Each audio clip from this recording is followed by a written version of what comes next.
But, you know, I could be wrong, but I don't think domestic cats are well known for their strategic acumen. Jesus, it's not every day you see somebody use acumen on fucking Twitch chat. GG, Raven. Leveling all of our brains up today. Let's go. I too get territorial when PV talks. I think it's just because it's quiet, right? I'm not, you know, as much as you guys think I probably run around here talking to myself, I do not, in fact, do that. However, I will talk to them, but not as nonstop as this. Anyway, it seems to be doing okay, so fingers crossed. I may have to, at any point, get up and go on defense. Like Sophie, shoot. If I just had my finger on the pulse of fucking memes more, I'd be so much funnier. But instead, I read books. My boss gets mad at me whenever I use Raven speak because I use a lot of words he isn't used to hearing. It's like when Fist says, don't, that's a word don't use that word. In character, obviously. It's a very, very smart man. Encountered any kangaroos yet? Here in this game? Or in real life? Dude, I don't know. With your sass today and your sense of humor, you could mean either. Spit it out already. Oh my god. So I got this. Don't judge me, okay? Come on, you thief. Don't fucking judge me. But I got this little, you don't take care of yourself, so here are electrolytes and a little powder to put into your water. God damn. It's very good. It's really good. Like, I should check and make sure there's no limit on how much you can have in a day. Anyway, I was telling you about the cuddles this morning. Oh, do we remember? Hold on. Before we get into the story about the cuddling, which we've already done, and then I sidetracked twice. Come on, you thief. Do we remember what we were doing? Search Maxine's room for more info? No, we did that. Didn't we?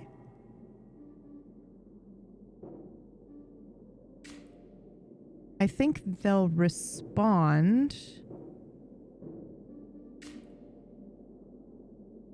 Oh, let's search the rest of her room just in case. Okay, well, let's head over to the ranch house. I'm only doing that so that we get moody rain and stuff and not the sound of her kicking that thing while we talk. Ooh, there's a heat warning today. Ay, ay, ay. I'm never answering this phone again. Me in 2009.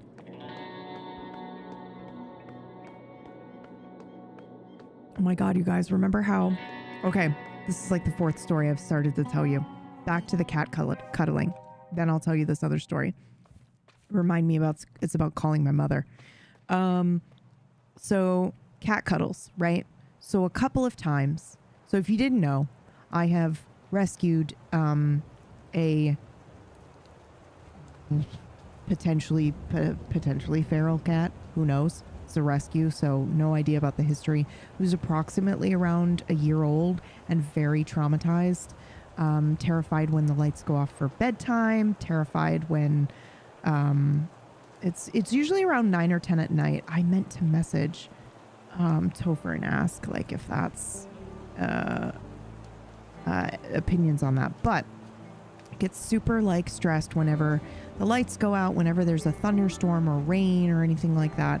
He gets really upset, and then will also, anytime he sees my other cat Atlas, will like run him down. His ears aren't back or anything. He's not like hissing attacking him, but he is very much like immediately going for the back of his neck. Sometimes he'll try to play and just like bat with his paw, but most of the time he's like going right for the back of the neck. That paired with the fact that he doesn't have any early developmental skills with other cats and social skills. He doesn't know how to bite properly. I'm working with him on that one. We're getting somewhere. He did one of those like love bites to me today, which had no pressure on it. I still unfortunately had to be like, you know, no, and I'm not going to pet you anymore. And I'm sad that you've done this. But he came up for cuddles all by himself. It's major progress. He's making progress. It's just, it feels slow when it's like you're on month 2 and it's every day you're getting, you know, like 4 a.m., no sleep, you know, like it's intense. So it's like having a new kid, dude. And I can say that because while I haven't had children, my mother had children when I was in high school. So like, I was like, oh my God, I know exactly what that's like. I remember getting up and trying to soothe my baby sister, Griffin, when I had an exam that day at like 8 in the morning. And I was like, oh my God, I have no idea why anyone does this. Obviously I'm wrong because she's precious and I love her. But at the time I was like, holy crap, this takes some fortitude. Anyway, not that part, having the new siblings as a teen. Yeah. Where was I? Oh yeah, I was telling you about the cuddles, right? So, he came up onto the bed all by himself as I like get up 4 in the morning. And this morning I just was like, I can't handle this. So I was like up doing things. And then as soon as like, cause I can't feed them until about 7. So 7 rolled around, then I fed them. And then I was like, I'm just going to go lay down. And I don't even care if they're together. Like I know they're eating. I know I'm going to have to get up in like 10 minutes and stop them from chasing each other. But for now, I'm just going to go lay down. So I lay down and I'm like, you know, I'm super tired, dude. And then I hear the little plop and the little purr, the little like, you know, the like pigeon sound that they'll make sometimes. And I hear that and I go, that's not Atlas. And I turn and it's the new guy. It's Tibbs, right? And he's like, and I just look at him and I'm like, are you coming over here for cuddles? And he just was like, he was looking at me waiting. And I just kind of, I did a little pat right next to me. And he just immediately came over and started kneading. And then we had a nice long cuddle, guys. It was very cute. Major headbutting happening. I was like, any second now he's going to bite my face because I'm just letting him rub my face and whatnot. It was really cute. And I was like, oh no, this is pretty fucking adorable, man. And then like to the point of I'm, you know, I've got my phone and I'm reading and he's just like up over my face, like bumping into me. And I was like, okay, that's really cute. And I will continue to pet you. And what I'll do is I'll like hold my hands a little ways away and then let him headbutt into me so that I know he wants the pet so I don't get bit, you know, like, so I don't get bitten. And then he, so he was like doing that and going all over. And then he just like plopped down and like laid right next to me, which is really good because usually he'll do that and then you can see his breath start to quicken as you can tell he's getting scared about something, and then he just gets down off the bed. But he stayed and he cuddled for like an hour. I fell asleep, so it was pretty cute. When I woke up, he was still there. He was just like at the foot of the bed. That's big news. When they trust you and sleep on you, it's the best feeling. So he has a couple of times like come up on me, like on my chest, and done the like headbutts, but it's very short. He does that and then he gets scared and like moves off. So yeah, but he's doing okay. Even right now, Atlas moved down to the lower bed and he's somewhere not attacking him, which is really good. The other thing that I wanted to tell you guys, remember how like 2 weeks ago I was like, I can't remember the last time I talked to my mom. I'm sure if she called, she'd think there was an emergency. So I did call my mom.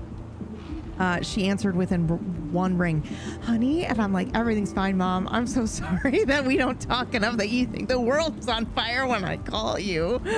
But I just needed you guys to know that we were right, that I was right. I should call my mother more. You know, or she could call me, you know, two-way street thing. Oh, no point in breaking in now that you know about the entrance through the shed. Okay, that's totally fair. I got distracted. Been alert, just know I'm watching. Yes, while I doze and totally not judging you. Yeah, get some sleep, man. We need some Raven recovery, right? Also,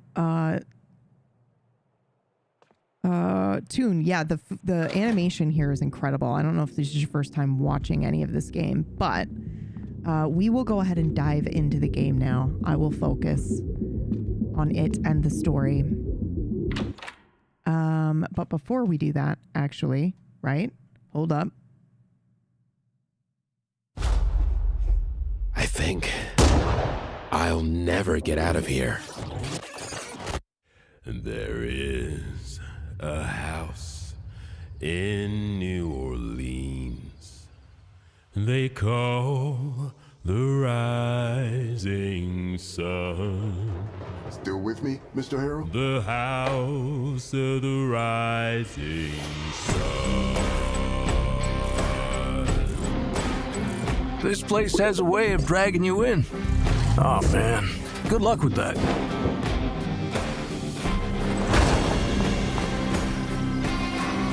Let me tell you, newcomers never did anything good for our valley. Apology accepted. Remember, exactly 5 yards. Eugene Harrow. You're not exactly making this easy. Just what do you think you're doing? I think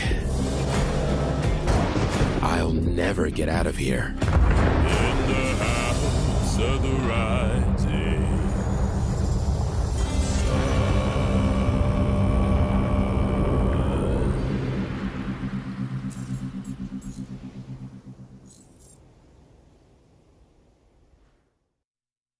And just like that, we're back.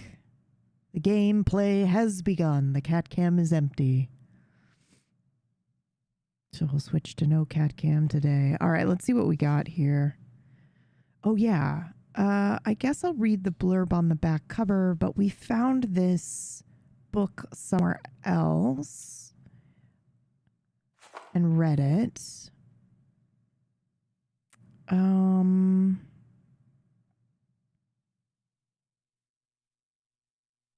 Oh, I don't want to be that nosy. The shelf holds several photo albums. One of them is made out of cowhide. The black and white pattern is still vibrant despite the album's apparent age. The second album is made out of faux leather with an even faker gold print of K Family. A crumbling plastic cover barely holds the third album, and there's a faded title, Bothwood High School, Generation of 2000. What?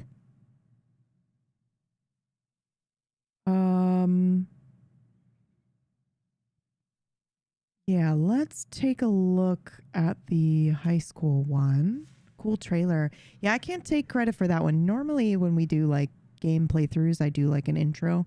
But because of my back injury, I'm kind of limited on chair time. So that one's actually from the, just from the game makers themselves. But I thought it worked. I don't know. I mean, we can assume why the chair's there. We can assume. Okay, it's filled with prom photos of pimple-infested teenage faces that mean nothing or less for you. Okay, I want to look for... oh, yeah, let's check for Frank. If you hadn't seen Anita's old camera recording earlier, you wouldn't be able to recognize him.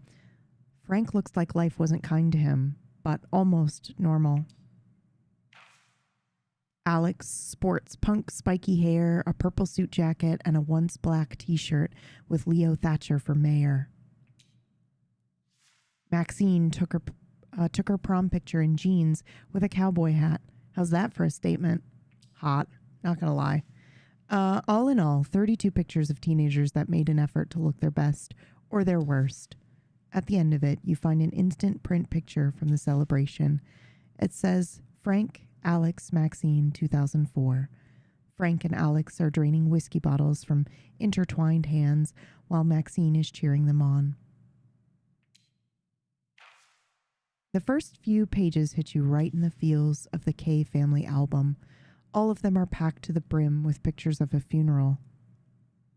Okay, well, that's a strong opener. Is there anything stronger than death?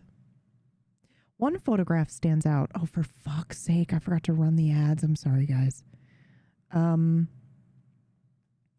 photograph stands out. Walter in a black suit and cowboy hat. Black-clad Alex and Maxine by his side. All of them are holding a fistful of soil, like they're preparing to throw it in the gaping grave. The date is February 15th, 1990. Suppress the memories of your mother's funeral. Interesting.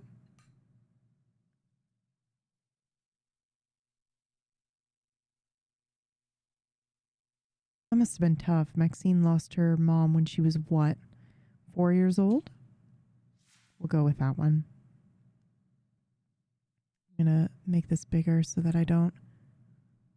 It's always in hotels. I don't get it. Read in the chair, read in bed. Why would you go to a chair when bed? Oh. Sit upright, maniac. Are you talking to me? Okay.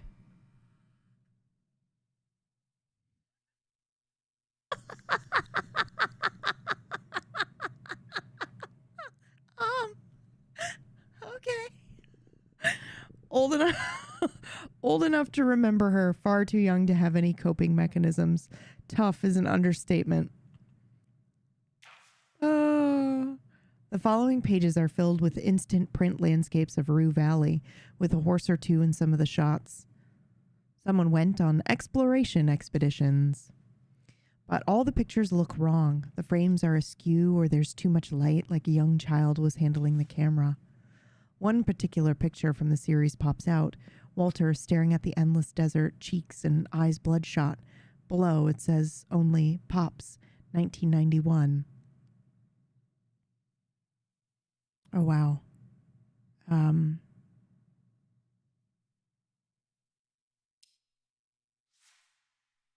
Yeah, he's dead drunk. A state you've pulled yourself from one time too many. The next pages are filled with similar photographs. Walter on a porch, an empty bottle of Numb right next to him. Oh, sorry, Numb Night right next to him. Walter next to the ranch house that's deteriorating even more rapidly than him. Walter with kids who look so full of life, like they're leeching his own vitality. Among many, another photograph from the graveyard stands out. The title is Mom's Anniversary, February 2nd, 1993. Everyone is clad in black. Maxine is sitting on Walter's knee wearing a cowboy hat. Alex is further away, his arms folded and full of rocks. Walter seems to be sinking deeper and deeper into Booze Lake, and it's pulling him down, down, down by those bitter-tasting hooks. So, okay, now this is the second or third reference that we've had that we have an alcohol problem, right?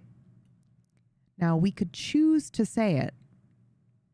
We said we know that look, right? You didn't have to choose that as an option, but it was an option that was available, which is interesting, you know? Sometimes you want to be upright. Sometimes books are heavy and you don't want to drop them on your face. How heavy are your books? You need a pop-up stand? No, I read some of the heavier ones sometimes. And I got to be honest with you. Sometimes a chair is nice. I'm with you there. Also, they're just, I think, probably trying to be accessible for everybody. You know, make sure everybody's taken care of. Oh my God, Tune. I'm like about to start that book, I think. Oh, I got the physical copy. It's been sitting here for a while and I'm like, I think it's time. Oh my gosh. I managed House of Leaves without a forklift. Do I need a notebook for it? Okay, anyway. You continue flipping through the pages and start noticing a pattern established with the last picture. Maxine is always around Walter and always dressed like him. Are you going to read this with me, Greg? I just bought it the other day. Oh my God. I think we need notebooks, and can we read it together? It's arriving today. Okay, you need notebooks for notebooks. When do you want to start, Greg? Do you want to start today? Oh my God. And Alex, he's always around, but always occupied with something else. Today. Okay, done. Let's do it. If we give ourselves a start date, we'll just procrastinate. Today it is. Oh, I'm so excited about that. Okay. One of the photographs from this period pops out. Maxine is determined, holding a golden trophy shaped like a lasso. Walter is gleaming with pride, and Alex is further away, his face filled with dismay. The title below reads, My First Golden Lasso, 1997.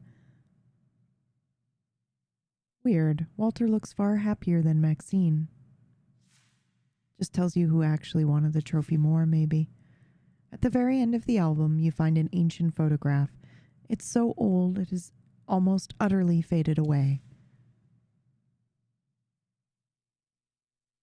A horse in full gallop, a rider standing in stirrups, spinning a lasso around him. Oh wow, Maynard's statue wasn't even an exaggeration. Some people are larger than life, I suppose. We take the Cowhide album, and the touch of preserved hide makes our skin crawl. We feel like this album is more than 100 years old, like it will crumble in our hands. The pages are yellow and thin, and each is filled with duct tape instant print photographs that were oh so popular some 40 years ago. Jesus. I'd like 911. I'd like to report a murder.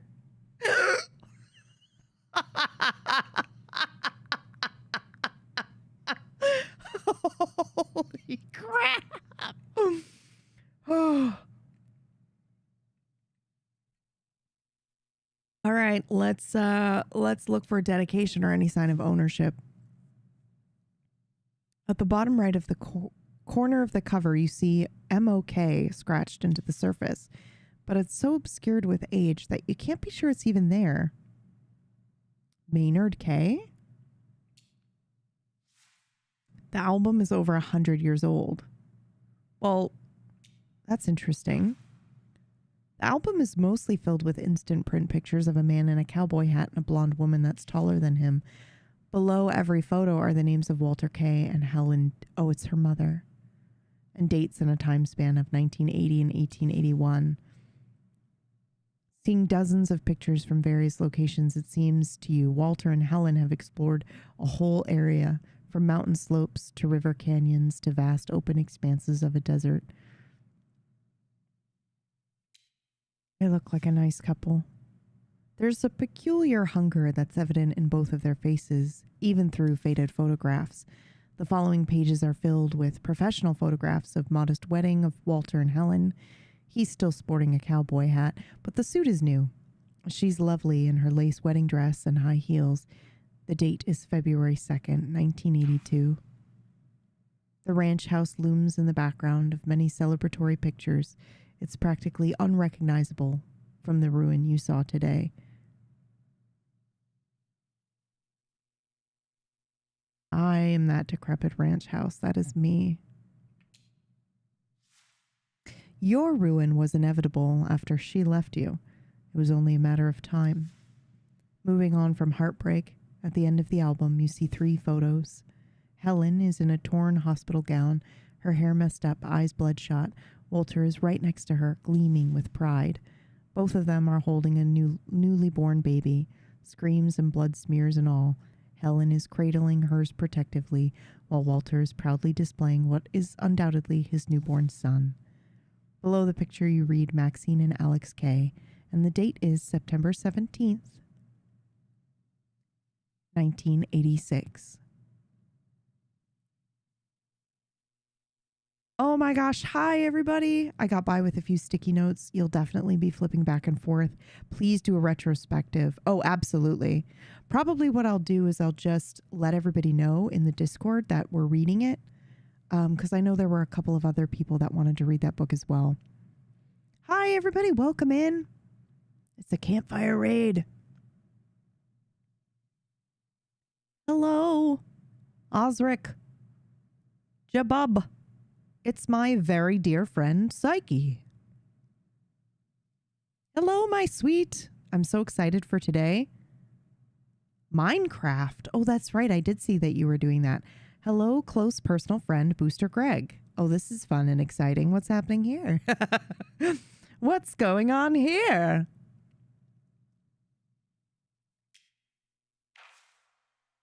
You try existing in a flesh capsule filled with salt. Oh, sorry.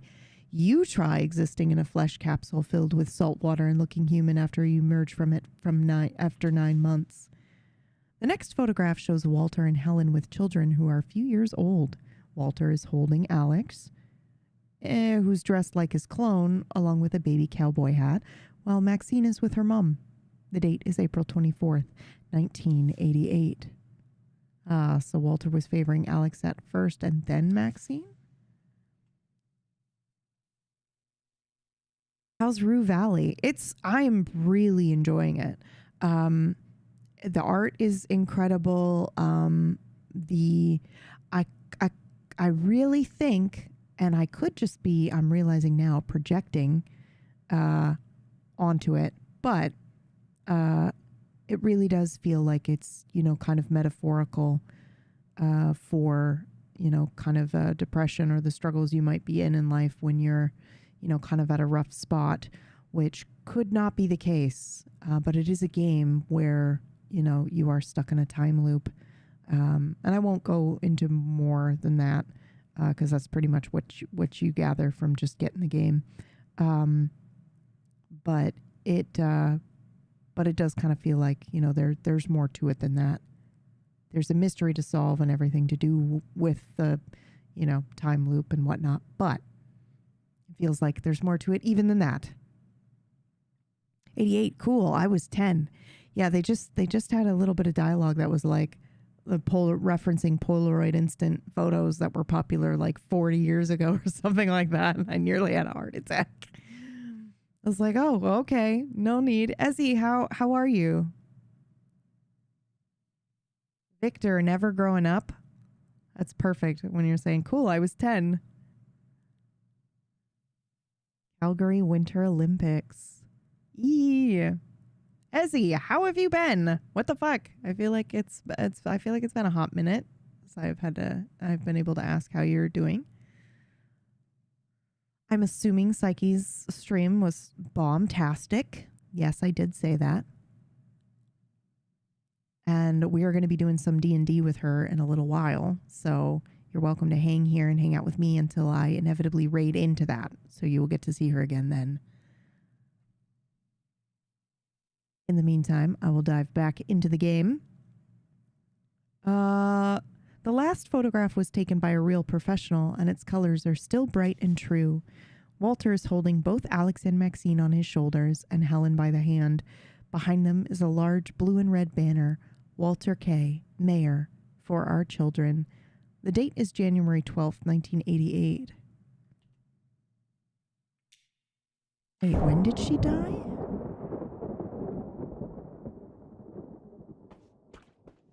That's weird. You've already given it a once-over, duct tape dusty, unused for some time. Okay, but we're going to open it because we're terrible. Inside, a few ornaments, some colored pens, a hair clip, coloring pens, a hair clip, and several pins. Trinkets. Little things that feel more like memories than objects. Without the one who kept them, you can't be sure what any of it means. You can only guess. The ornaments, maybe from her last New Year's with her mom. Oh, jeez. Enough of the guessing game. Better to focus on what can be known without imagination. All right, yeah, let's put the lid back. Did we find everything we needed? I don't think so. Mix of handiwork and tradition. Looks old, something that's lingered in this house for generations. Okay, we are on the hunt for some info in here. Because I thought we searched the room pretty well, but apparently we didn't. Okay, we already looked at the albums. Golden trophies line a rickety shelf, not a speck of dust or grime on them. Ooh, we can take a look at the trophy shaped like a galloping horseman shooting a rifle. Lasso. I say we go with that one or the golden scroll. Oh, thank you, Victor. I'm chill right now. That's why it sounds this way. When I get excited, I get crazy. Maybe turn your volume down. I can shout. Oh, I got some scary games for us, guys. Speaking of shouting. You have to admire the... Did I just accept a compliment? Bro. I think we just experienced some personal growth. Yeah, you have to admire the craftsmanship. The texture really feels like a real rope bound in lasso. The base of the trophy reads 1997's Cow Herding Tournament, Crimson Desert County Fair, and Maxine K. first place. Huh. What's underneath all this gold paint? As the paint slowly chips away, your nails reveal a real rope underneath. Whoever made it probably used a ton of super glue to make this work. What's with the golden scroll trophy? There's an inscription at the base of the trophy, 1995, Stockman's Quiz, Rue Spring County Fair, and then Maxine K. first prize. Well, I can't search the internet on my phone because I have no... Are you seeing what I'm seeing? Are you seeing what I'm seeing right now? We don't have Wi-Fi, but Frank's phone has Wi-Fi. Oh! Ah, yes, no internet. Okay, no. Okay, fine. I'm looking at the... I'm so excited. I'm looking at the trophies, despite the deception cast by... Okay, blah, blah, blah. Legs reveal a trophy made out of plaster. I'm only skimming because I'm excited. A cursive inscription on the trophy base reads horseback shooting. Wow, really? Oh my God. Wasn't she super young? What about it? You're telling me you wouldn't entrust your child to shoot a firearm from horseback? Please. All right, what about the one shaped like a golden spur? The inscription reads Rue Canyon County Fair and horseback riding Maxine K. first place with the year 2000. Who knew this place kept such strong traditions for a way of life that's been dead for more than a century? Okay, rude. It's still tradition. Seems Maxine was groomed from a very young age for a very specific way of life. One that doesn't entail owning and running a gas station. I hope she's happier now. Okay. Are we nuts?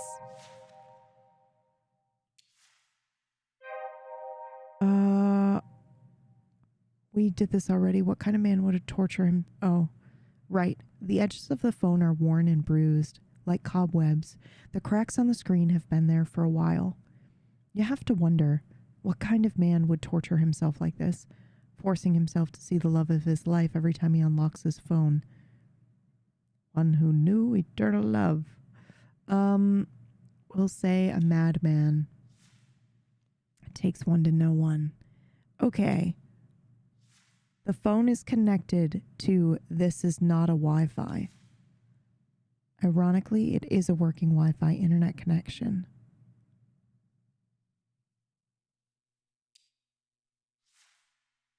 Okay.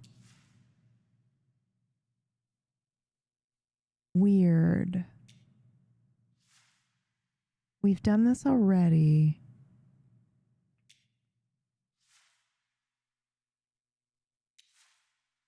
I'll expunge the whole account, delete the archive. Got it. We read all this, so I'm skimming through to see if anything changes. I have no idea what this is about. Now you're going to tell me it's Alex. Perfect. You have nothing to go on but your gut. Okay, we got something different. He certainly fits into and quite possibly overflows those paranoid shoes, but you have nothing on this except your gut feeling, and you know you can trust your gut feeling. It got you here. Try to establish some connection between this person and Alex K. Oh, we succeeded. We never succeed at these. Oh my gosh, I'm so happy. In the cramped corridors of your mind, you array the name Alex K and the email below it. For a fleeting moment, A lingers just above 1 as the image flickers in your mind's eye. So if 1 is A, it's a puzzle. The email begins with an A. But wait, there's another A after it.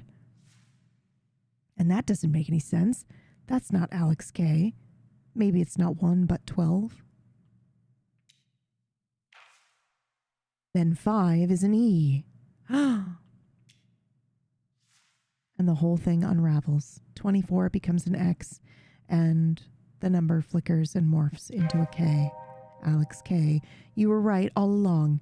There's a first time for everything, it seems. Okay, well, if I'm not mistaken,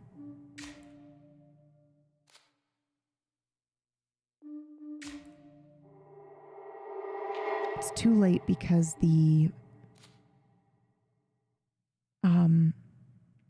it's too late. At 8:40, I think we missed the opportunity. But let's just wait and see. Maybe we'll get lucky. No, I think we missed it.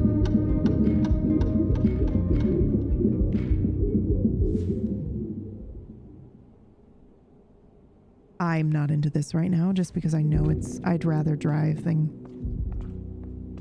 be held at gunpoint, you know? Can we sit and enjoy? Success, a miracle. If someone came into my room and read all my books, I would be pissed. There's like 4 self-help and 1 erotica. Oh, I enjoy that so much. Let's walk back and let the world end. Hey now, how are you?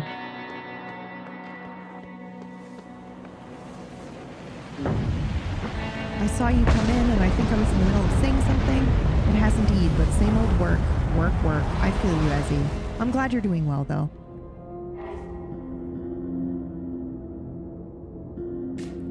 We can't recall the desert dream.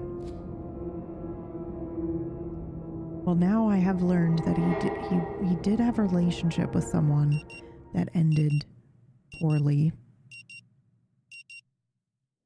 So now I'm going to head immediately back. Still with me, Mr. Harrow? Yes, I'm so sorry. I have to immediately get up now. Mr. Harrow, please. I'm so sorry. You must forgive me. I have to immediately head to K Ranch. Hey, Existence. 3 streak. Hey, those of you who are Table Story fans, I did the trailer yesterday for the new Friday show. Bruh. I'm excited. So, we're ready. It's very PB coded, but I couldn't help myself. Okay, and here we are back again. Oh, right, no point in breaking in.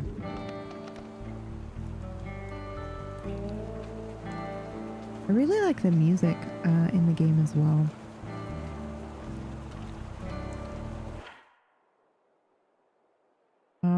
Right. Wondering if I should gather any other info first, but let's just see if we can manage to talk to him.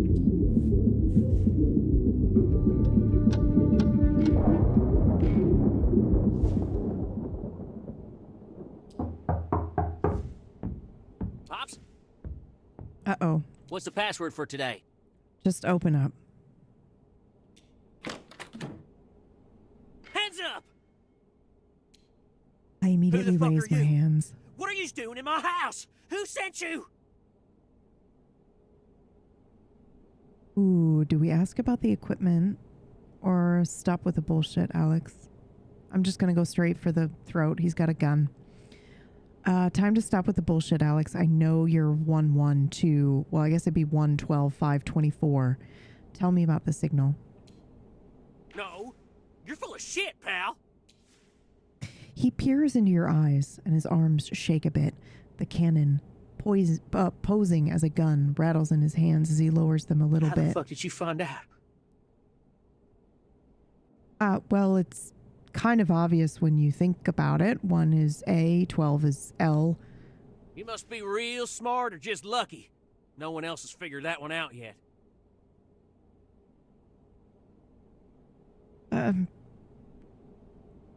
Does all of this have something to do with Judy? You fucking forgot who has a gun here. And with that, the massive barrel is pointing at Think your I'll chest tell again. you anything? It's unnecessary, but he waves the gun at you for Get emphasis. the fuck out of my house.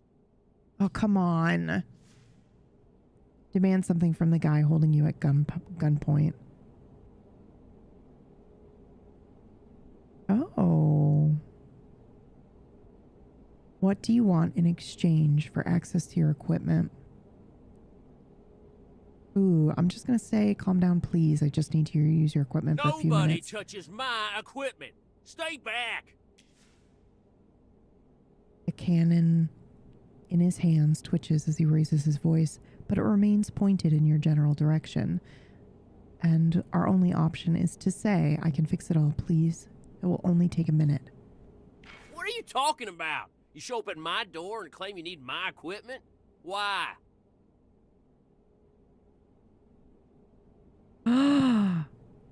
I needed to listen to the message from outer space. So weird, because that's the game that released yesterday that Sister Berry is insisting we all play together. It's got to do with Coral Destiny and their mission to Mars. Coral Destiny? Anger in his voice is clear and present. Why are we lying? Why is the only option to lie? Can't we just tell him we're trapped in a time loop? Why is he the only person I can't blurt out I'm trapped in a time loop to? I'll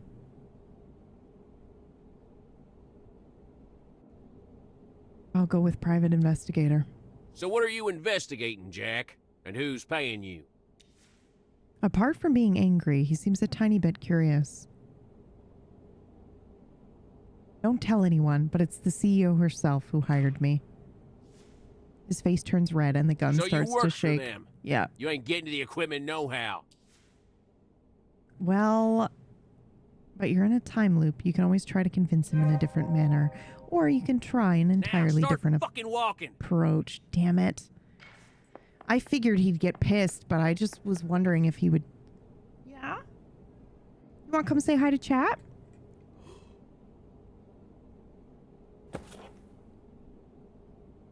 Hey, cuz. Oh my Cuz. god! Yeah, it's Alex. Okay. Yeah.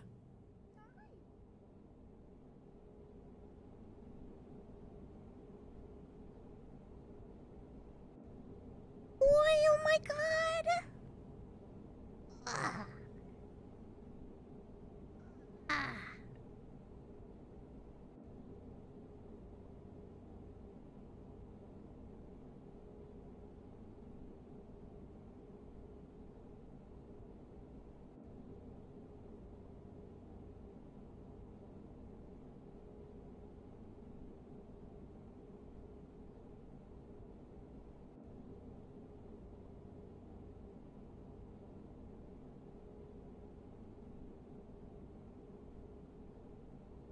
I'm gonna die. Oh.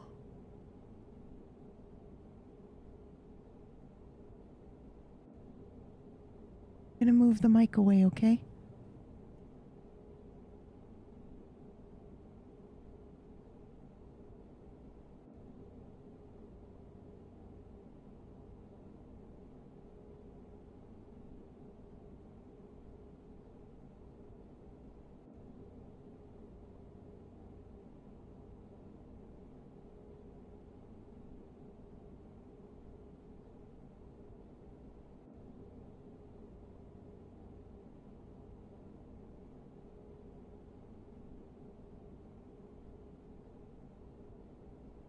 was so cute. That was so cute.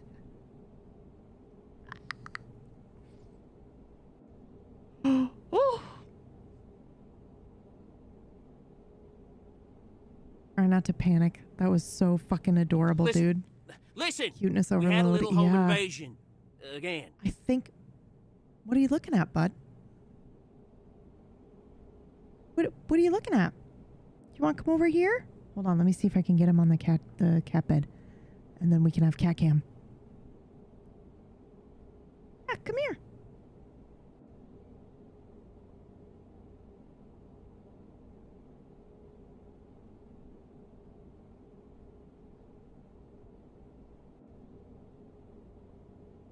He seems to want to get my attention for something. He might want his toy thrown. He might want to play some fetch. 1 second.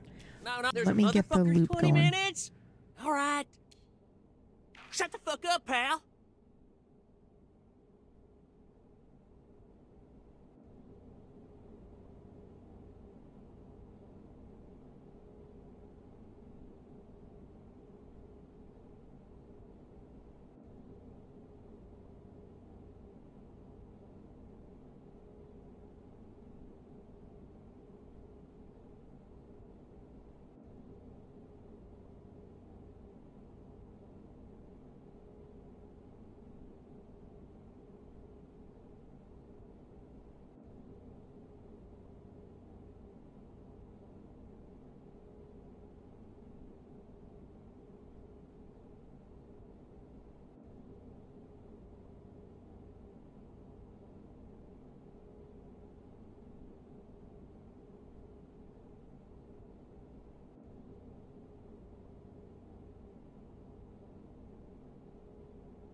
God, that was so adorable. Did the stream just stop? Yes, I'm sorry. I had to get up. I went to go check on the cat, and then No, I'm not talking to you, cuz. The intruder's it getting turned out I feisty. looked at the clock and was like, okay, he's being so Bye-bye. good, so I gave them their lunch. Sorry. Now we wait.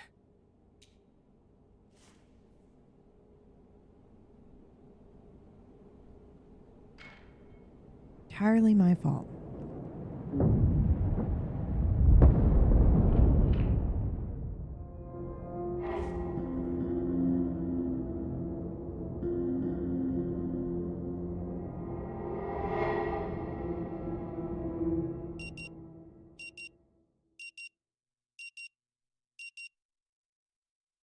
I think we should talk to Max Still with me, Mr. Harrow? before we go back. What do you guys Mr. think? Harrow, please.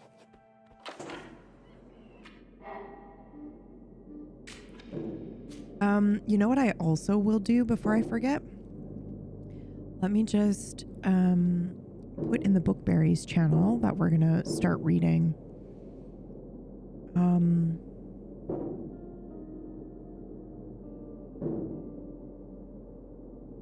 Okay.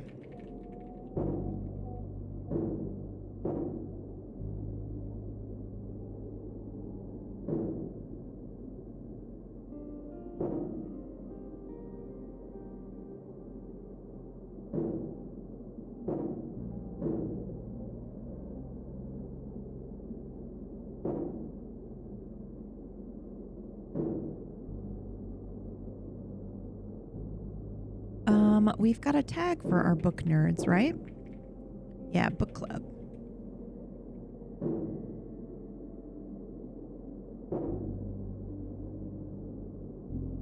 Okay, we are beginning House of Leaves.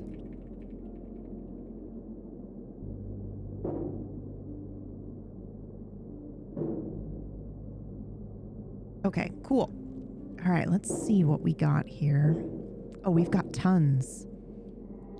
This guy is a tough nut to crack. And you're not much of a nutcracker yourself, but maybe if you put your mind to it, you can find enough strength to overcome him.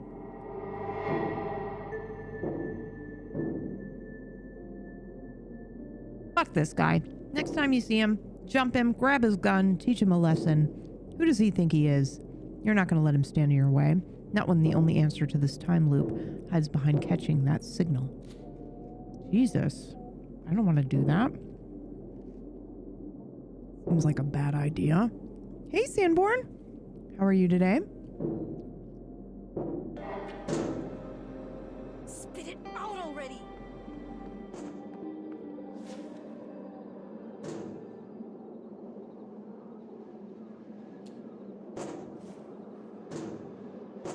Still alive. Bonus. Yep.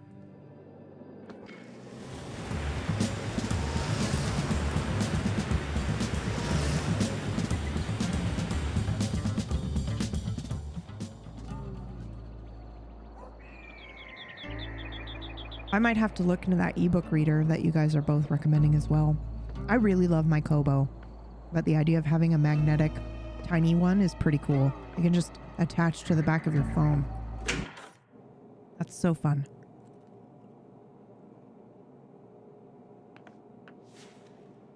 All right, she's holding a phone to her ear. Fucking finally, I thought you'd never pick up. You must be the last person on this earth to still use a landline. I know cell phones are a security risk. Listen, can you check on Dad, please? Just to make sure he's okay. I called him, but he doesn't answer. Yeah, I know, but... Her jaw tightens while she well, listens. I'm sorry that our father's well-being is such a pebble in a boot of your precious work. Oh. Before she answers again, you can already tell she's going to start I have yelling. A job. I do real work that pays bills and food for you and Walter while you're playing spy in your little bunker. We're learning extra stuff, guys. She shakes her head in frustration, then continues in a calmer Come tone. on, just check on him, please. He's your father, too. Right. Thanks, Alex. Call me later. Yeah, bye-bye. Welcome to Max Gas. You need some help getting gas in that city car yard, or you want something else? We got no booze, mind you. Oh, wow. Okay, we can't ask her about anything. Okay, cool. Let's head straight to... I don't know if we're going to make it now, but let's try.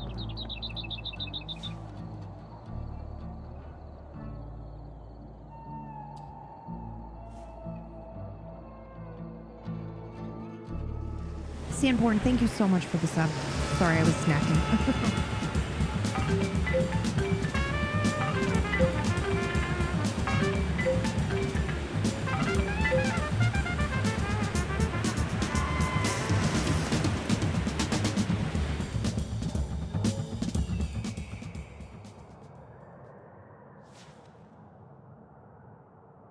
How did I mess this up?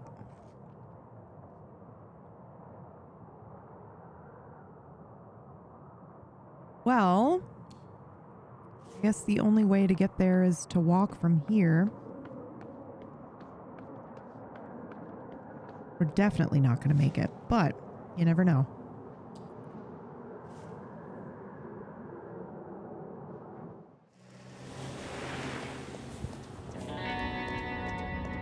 Now it's already been 2 months, Sanborn?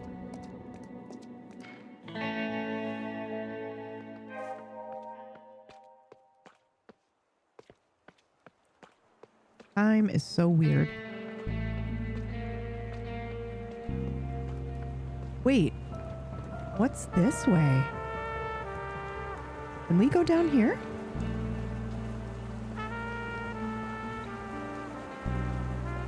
Oh. I'll save my cat 1 second.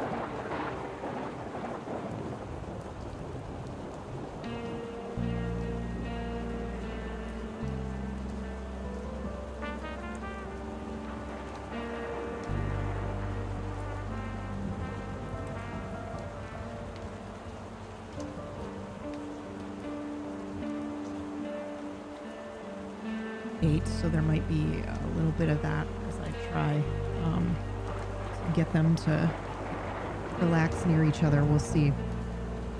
Atlas has returned to the bed on the floor.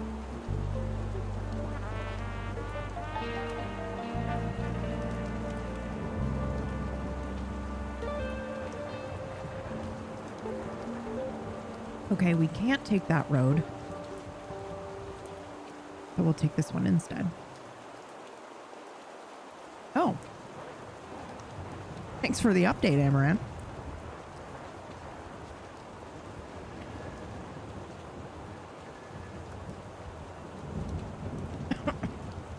Oh, nope. I said no. Thanks. It's my lights. I tried to set it up so that I could just use my Stream Deck to turn them on and off instead of my phone. Because, you know, sometimes I'll stream and forget,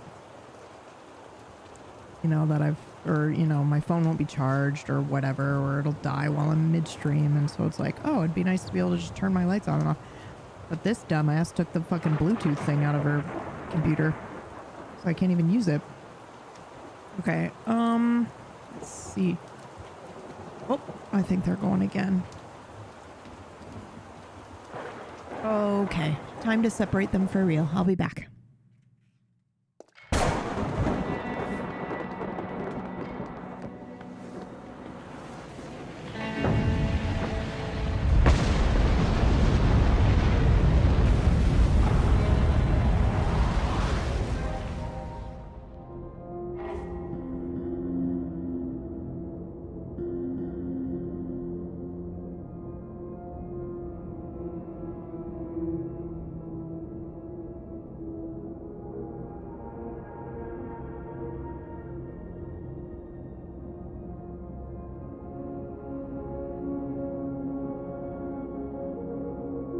Leave him alone, please.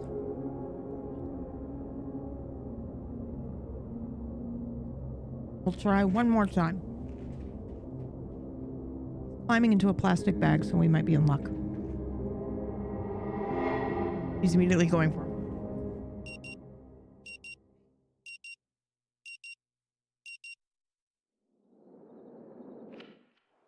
Still with me, Mr. Harrow?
Hey, so sorry. Roomies are friends, not food. I know. I had to actually separate them for real. Okay. So now we do... Oh yeah, we have to leave immediately, right? Mr. Harrow, please.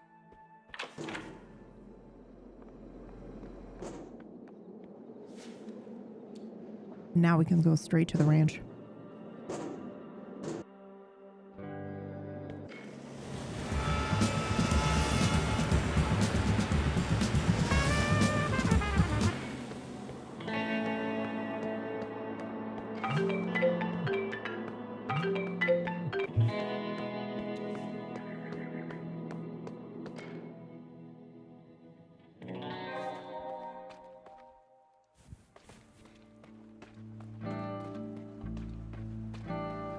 Oh, right.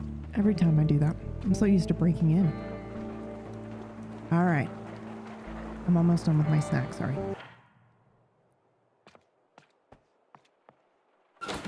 Bizzle, how you doing today?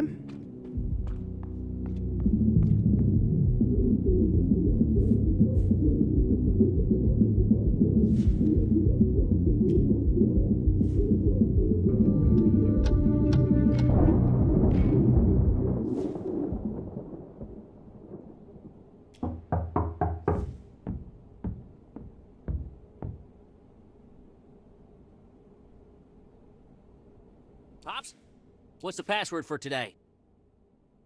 Just open up. Oh, God. Hands up! Okay. You Who the fuck are you? Said... What are you doing in my house? Okay. Who sent you? We're going to try to disarm him and get shot, guys. Look out. Talk to him slowly while taking a step forward like they do in the movies. We're definitely getting shot.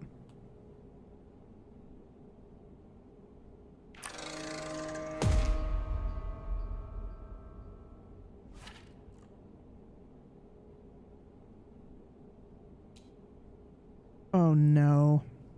Back off now!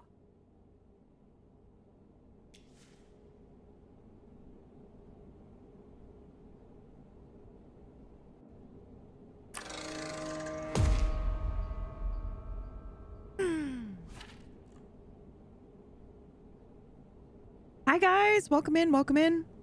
Failure 2 introverted. Story of my life. I know. Mild spoilers. Welcome in. Welcome in. What were you doing today? I'm so excited for the session today, you guys. I can't wait. It's in 2 hours. I can't wait. What's going on here? I will tell you in a moment. Brad, you got to get out of here. I'm sure you've already done so. But I do think you would enjoy this game. So, get out. Bye.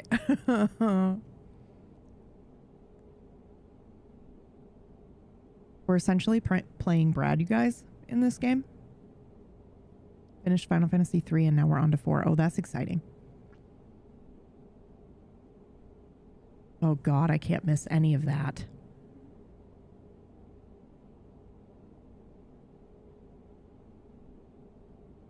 I enjoyed 4 a lot.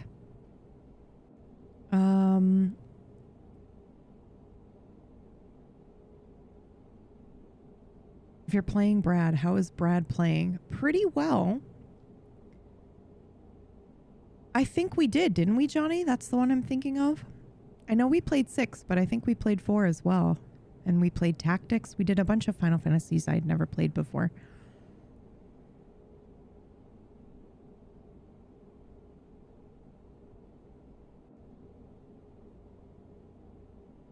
Oh, who is playing Whack? Oh. Oh, who is Brad playing? I see what you're saying. If you're playing Brad, who is Brad playing? Whack? Yeah, 4, 6, and Tactics. Yeah, I was really surprised by how much I enjoyed 4. Okay, now that we know that Brad is gone, I can tell you guys a little bit about what's happening here. We are playing a time loop game. Surprise. It's PB in a time loop. And we're trying to figure out the mystery related to the time loop, but it does seem to be deeper than that. It seems to be like a metaphor of how you can feel kind of stuck in a time loop when you're at a certain period of your life, you know, that you're trying to get through, whether you're dealing with, you know, depression or, you know, other things, maybe a back injury, and you can kind of get in the mindset and fall into a kind of a rut type situation. Is it like Silent Hill type time loop? No, it's more like Disco Elysium meets a more focused point on the... No, we'll just say it's more Disco Elysium type with a time loop. So they don't... Sorry, I was drinking beverage. They've done something really cool here, which is the way that they've done the point distribution, which I thought was really interesting. So we tried to make ourselves and then ended up through play discovering that we're accidentally playing Brad, except maybe I think Brad would be a little bit more on the impulsive side over here. But a lot of the decisions and choices, we've been joking that it's very much like Brad. But they let you choose only one side or the other. So either sensitive and introverted or extroverted, which at first I was not really a fan of, but the way that it comes out in play is pretty cool. And then a certain number of points, you unlock other key traits. So like guilt-ridden or secretive or indecisive. And then things that you do during play can alter these a little bit. Like if you have a drink, you can be temporarily less introverted and more on the extroverted, which is very cool. And then your dialogue and options are based around, you know, those traits as well as what you learn and discover in the game, which is pretty cool. But this part, so right now we're soaked. So you see you're drenched to the marrow. Water drips from your clothes, forming puddles at your feet. Drowned rat gives us +1 impulsive. But what I thought was really cool is the way that they did willpower and inspiration. So when you find something or learn something, you gain these little inspiration points here in the gray, which my cam is slightly covering, but you can kind of see them right here. In fact, can I move myself? Hold on, other computer. Let me just see if I can move this so that I am not at... Oh, because it's attached. Oh, that's annoying. Hold on, I got this. We'll just put them together. Bam, baby. Look at that. Oh, I cover the time a little bit. That's okay. How's that, guys? Better? Okay. So these inspiration points here, you gain those throughout play. Like if you discover a new piece of information, you know, or solve part of the mystery, you can get inspired. But when you actually like take a hard look at yourself, because the game starts with you in therapy.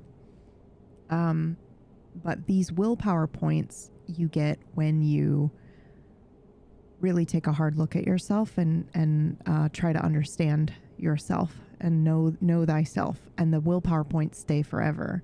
And I just thought the way that they introduced the willpower point was really beautifully written as well, because it was very clear, like, oh, this is just like what it is like when you are, you know, trying really hard, and you can get inspiration, and inspiration can come and go, but the willpower, like, you know, this stays, and you can use it no matter what. It's like permanent. Which just felt really cool the way they introduced that. But yeah, it's pretty neat. So right now we are being held at gunpoint, but we're trying to distract him by pointing a finger at him and then immediately lunging at him. We're trying to disarm him, and I'm pretty sure we are going to get shot. We didn't get shot. He awkwardly twists your arm, trying to loosen your grip on the gun, causing both of you to tumble to the ground. Let go! The now obvious fact that neither of you has any combat training to rely upon doesn't mean much, as you quickly realize that despite his appearance, this man is all sinewy muscles. I have to prevail. Oh no, we're no longer playing Brad. He would have beat the shit out of this person. But look, the room! A deafening bang shatters the air. Something erupts in your gut, searing and immediate. Oh no. Shit. Shit. Hot blood begins soaking your shirt. The world narrows down to the urgent thump of your heart. I didn't mean to. I'm so sorry. It was an accident. His voice is cracking with panic.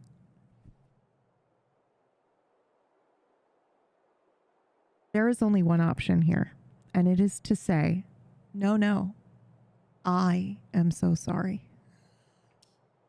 Stay with me, man. We need to get you help. Don't you dare pass out.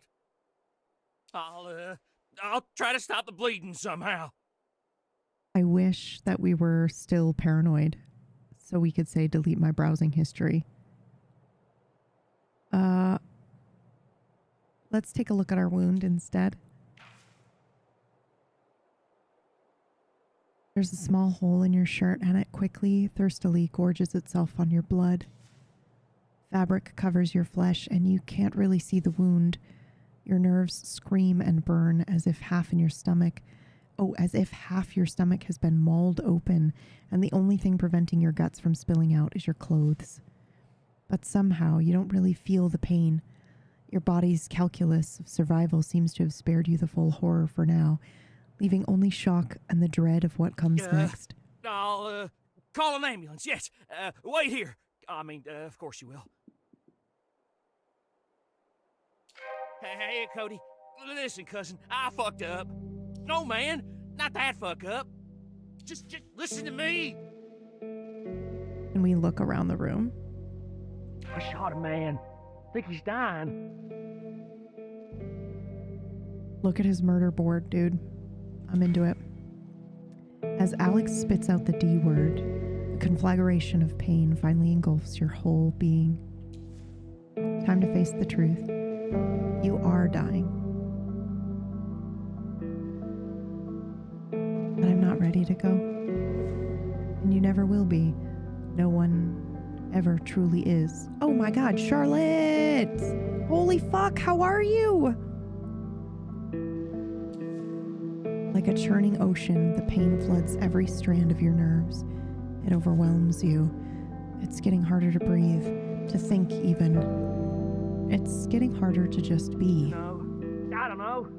No, please, cuz. Shut the fuck up now, come. And bring Bet Jones. All right, Alex is still here, persisting in his futile effort to save you, to pull you from this pit. Rising on the unrelenting waves of pain, your sense of being begins to drift, pulling away from your body. Oh wow, blocked by indecisive. We can soar higher or force yourself back down into your body, but we're blocked by being indecisive. I'm also going to take a look at these excruciation. Just make it stop. Oh wow, severe bleeding, trouble staying awake. Okay. With the mind's eye, you observe the wreck you're leaving behind. Not just the world, but the shell that housed you for a while. It's a pitiful existence. You wonder why you ever strove so hard to maintain it.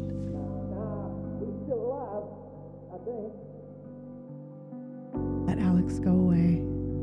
Let it all go away. Yes, there's little else left. Focus on the pain of passing. Focus on the dying. It shouldn't be long now.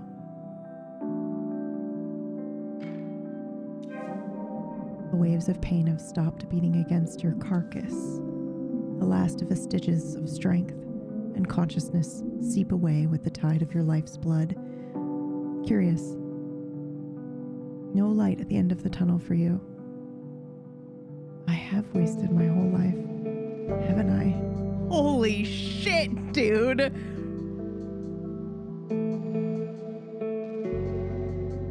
Now I'm ready. I'm gonna go with, I feel like the character fits with the guilt-ridden. Hush now, let it go. It doesn't matter. Nothing matters now.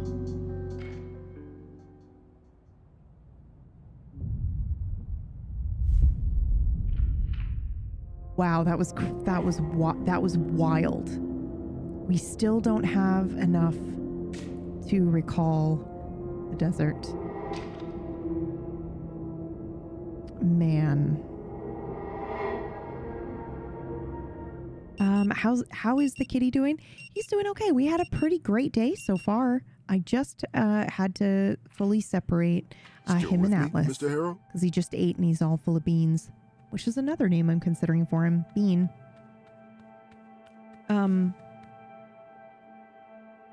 Oh, this is different. The words you hear are fuzzy, like sound through a pane of warped glass, and your eyelids are firmly shut, but one fact cuts through everything. You're alive. Somehow. The feeling of the all-too familiar couch beneath you grounds you. Every spring and seam still as uncomfortable as ever. I think I'm alive? Yes, you are. How alive you are is another question. Mr. Harrow, can you hear me? For once, Dr. Fink's face gives you something like relief. The bushy eyebrows, the tired concern in his eyes. It's not just him, though. The room's familiarity steadies you. The couch, the clock, the box of tissues on the table, everything in its right place. But there's a wrongness creeping in, a feeling rising slowly, then faster, like a forest fire, boosted by a rising wind. Mr. Harrow, are you all right? What happened? You sort of phased out. I'm here. Sorry, Dr. Fink. Your reply sounds normal, calm, but something inside you is spreading like an avalanche in full swing. The driving wheel of your awareness is being yanked away from you. You slide to the back seat of yourself, a passenger watching the show. Holy shit! Derealization? Dissociation? What the fuck? His face is so close you can smell sweat and copper. Fingers slip on metal. Oh, this is the accident? Let it go! It plays like a rerun you're a part of, and you can't press pause or stop, completely aware of what's coming next. The almost deafening bang, the rupture and the blood, and mind-numbing, soul-crushing pain. I surrender. You're safe. It's gone. Well, mostly. The discomfort, almost pain, remains, lingering like an echo. Mr. Harrow, who are you surrendering to right now?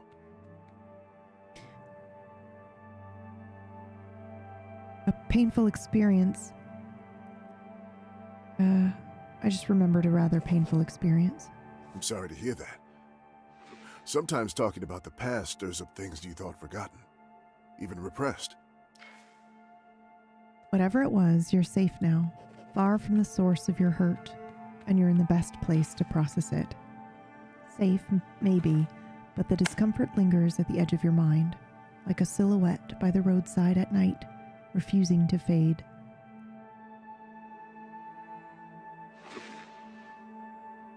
Wow.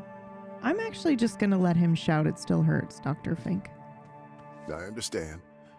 Sometimes sensations outlast the memory itself. Pain can linger some time after the recollection has faded. It will pass, slowly but surely.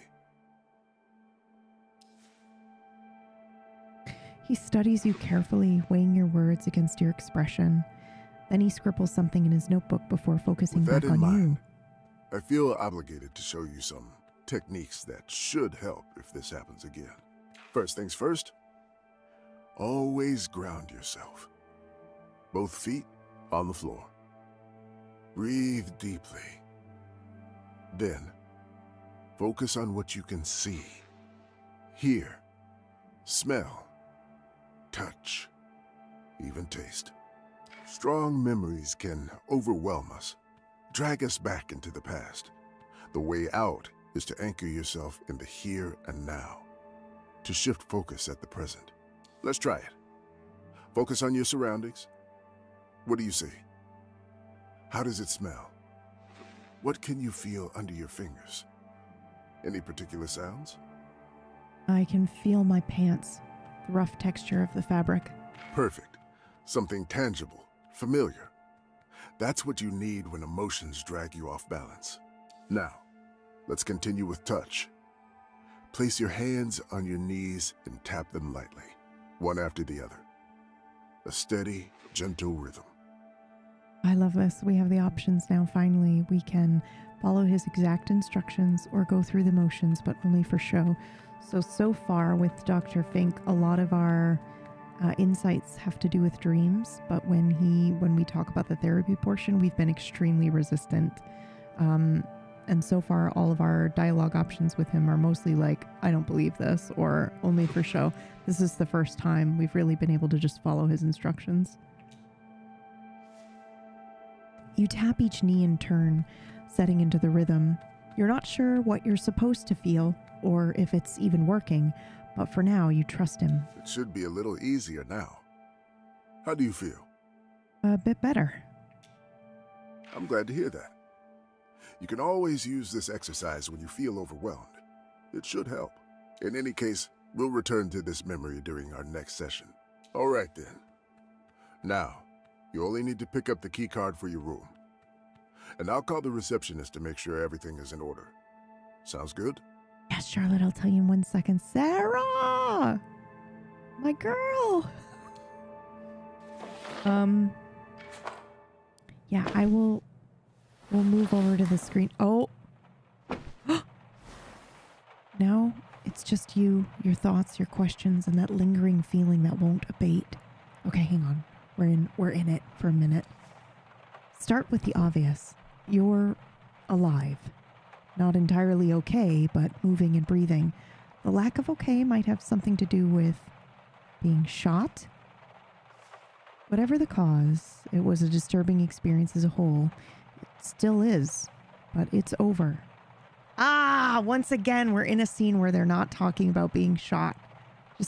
Just take the game out of this and listen to this for a second, okay? You're alive. Not entirely okay, but moving and breathing. The lack of okay might have something to do with, well, whatever the cause. It was a disturbing experience as a whole. It still is, but it's over. It happened, and now it's gone. You're in your room, in a safe place, and all you need to do is cool down, breathe, and let it pass. But it's not working. Probably because of the thought that you keep pushing to the front of your mind, elbowing left and right. Okay, now we return to the story. I need to get into Alex's room and use his equipment. Right, so what went wrong in the last time? Let's start from the beginning. I took a tiny step, almost invisible. In hindsight, a mistake. Maybe it was invisible to you, but he saw it as you trying to be sneaky and naturally yelled at you to back off immediately.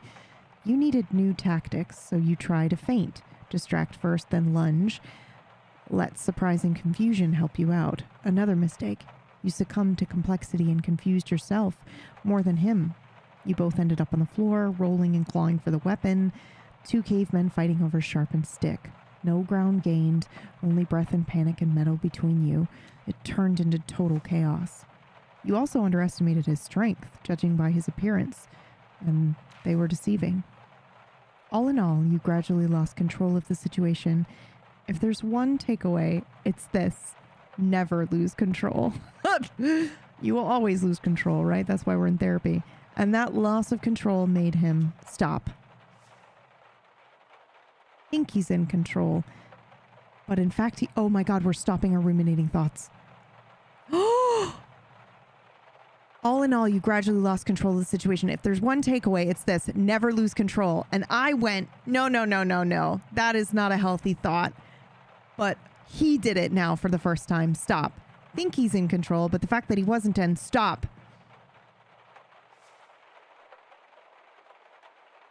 Your voice echoes through the empty room. Silence follows it. The only answer to your plea. That moment is too much. You don't want to face it, hell. You don't want to relive it ever again, in your head or otherwise. Yet, you still need that equipment.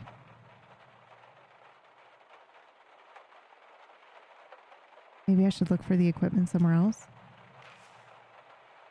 I could cobble together my own version. You're missing tools, materials, a manual. Even the loop has limits. These are impossible to bypass. I guess I can try talking with him again. It didn't work the first time or the second. It won't work, no matter how hard you push. Again, not talking about the game. This is just an example of your thoughts, right? When you're in a dark place like this. It didn't work. It won't work, no matter how hard you try. And I'm out of ideas. Well, what if you could find a gun too, and then as soon as he opens the door, I have to become a murderer? No. No fucking way. I already regret that. Then fuck it. Fuck it all. Fuck Alex for blocking the gear. Fuck his gun. Fuck the loop reset. Fuck. Then again, if you aim well, it will minimize the suffering and make it easier on your conscience. One bullet can end it in a moment. No risk. No risk at all. I can't believe I'm even considering this. It's just an idea. That thoughts that lead one to another. A mental experiment, nothing more. But you should totally explore other avenues. Look for a better solution. Who knows? Maybe there's another way. Oh, I refuse to do that. I'm not shooting him. That's ridiculous.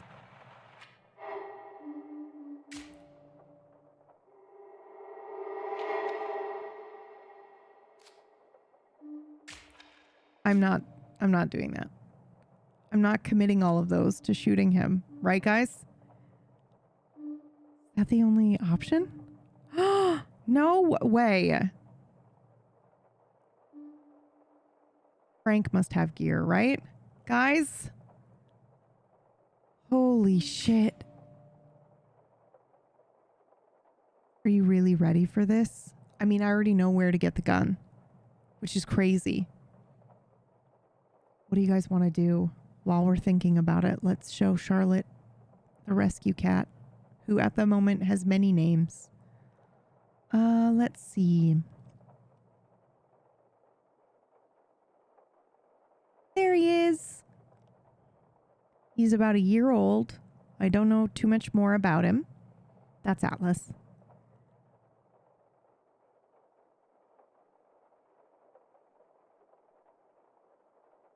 There he is again.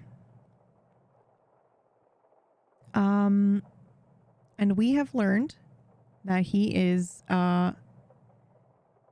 extremely traumatized. Like terrified of thunder. Yeah, big paw boy. Yeah, he's gonna be a big cat, I think. Probably like Morn was. So yeah, he has a little bit of difficulty adjusting a little bit, but he's doing so well. We had a wonderful cuddle session this morning, which was very exciting, but he constantly is trying to hunt down and murder Atlas, which is devastating. But they have like limited interaction time, and we're just kind of like fingers crossed that that changes a little bit with some time and some love and patience and whatnot. He was actually, and we were all here for it, right? Earlier today, I thought for sure I was going to need to immediately separate them, but I'm trying not to do it preemptively. Like if I notice that they're kind of just chilling and existing in the same space, I'm just going to let it go, which was happening for quite a while this morning. And then I fed him lunch and he got full of beans and then was trying to play, I think. But he also had no socialization as a kitten, so he bites too hard. And so that's probably not very fun for Atlas, that kind of thing. So young cats have energy. Yeah. I play with him at least 3 to 4 times a day and it's still not enough. Yeah, he is full of beans. Okay. This looks like the only option.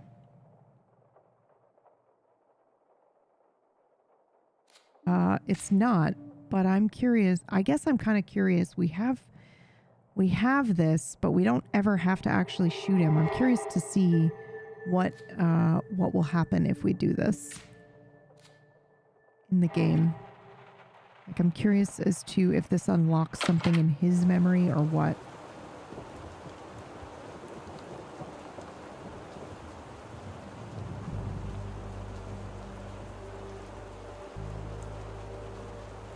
Also, it's 8:27, so I don't think we can make it.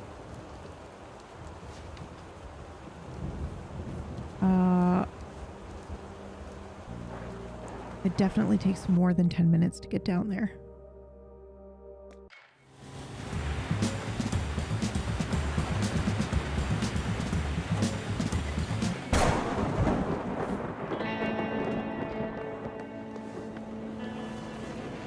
Yep. I wonder if we're going to lose the echo, though.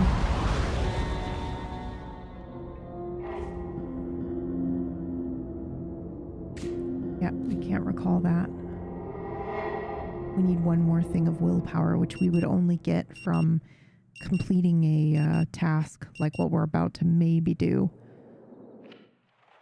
Okay. Still with me, Mr. Harrow? Yes, and I have to immediately Mr. get up Harrow, and go. please. I'm so sorry. Come on, you thief. Why is Frank's phone not stuck in the loop? You know? I'll break you open if I have to. Hmm.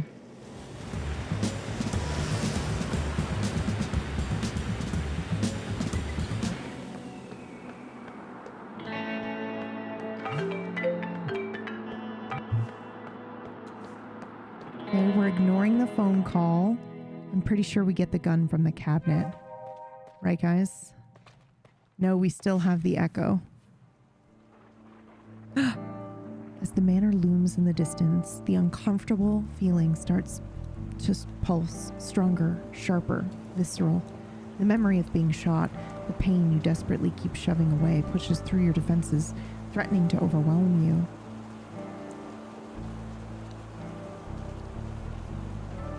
You focus on the house to avoid all those thoughts and feelings, but it only gets worse. The building itself seems to mirror your mental state, making it look repulsive and terrifying. No way. I'm going back. Oh, come on. You won't be wrestling with Alex this time. You don't even have to knock on his door. He's listening to the music. There's no risk at all. That's absolutely true. But I'm not going in. Yeah, it's scary, but sooner or later you'll have to go in and confront Alex. The equipment is in his room, after all. Maybe you could just use that technique that Dr. Fink showed you to keep panic from swallowing you whole while you enter the house. Maybe, maybe not. Maybe later. Well, at this moment, it's your only bet. Oh, we can't even go here. Ah! That was a fun thing I wasn't expecting.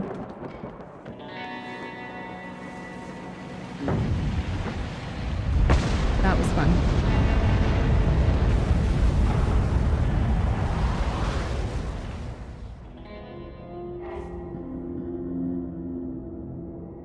We still have the echo. Of course, it's an extremely traumatic thing.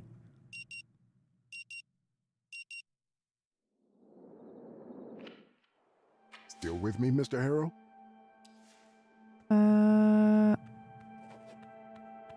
Yes. As the doctor takes off his glasses, a pair of dark, fuzzy clouds detach from his face and drift upward before slowly settling back into place. Mr. Harrow, please. I'm sorry, I have to go. Ah. Oh. Because we went back, we may have a different way where we don't have to shoot him. We used all of our inspiration to do it, though, which is exciting. I wasn't using it. We had a bunch. So we're going to go straight there and we're going to try the alternate method. Bum, bum, bum, bum. Put it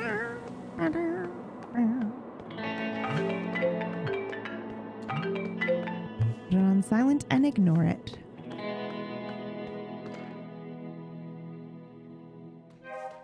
Oh, I have a random question for you guys. Does anybody have that, like... Shut up, peeps. This is not the time. Okay, sorry. Here we are. Time to overcome this feeling, or at least make it bearable enough. I was about to ask a random question about a cleaning tool. Not now. Dr. Fink showed you a technique to calm yourself and handle the overwhelming emotions that should come in handy now. I tried, and it helped a little. So it's not a completely useless technique. You should try to apply the technique fully. Commit to it. Go back to the experience that you avoid so much. But first, grounding and breathing. Stand with both feet on the ground. You check your balance, settling into a stance that feels comfortable even while you stand. It looks okay so far. Not too fast, not too slow. It feels normal. Okay, you're ready. 1, 2, 1, 2. You slip into a rhythm immediately, and as you start tapping, you focus on the moment, and the string of emotions and experiences hits you. The fear of what comes next. The universal fear of the unknown, beyond reason or emotion. You were embraced by the void, and you still don't know what comes next. Still, something else left a darker, deeper mark, the thing that keeps you from moving on. Alex's reaction to shooting me. He was scared, but it made you feel even worse. It's hard to process, but the lack of utter panic in your stomach tells you it's not for the one that you're searching for. I want to say failure for last. The shock. Your mind had a way of shielding you from the obvious. You fought a man with a gun. Getting shot was always on the table. Your brain whispered, "Nay, you're fine" the whole time. No wonder you were surprised when you realized you're not. Yet something else seems to bother you much more. Something obvious. Something you're still not trying to think about. The pain. Yes, the pain.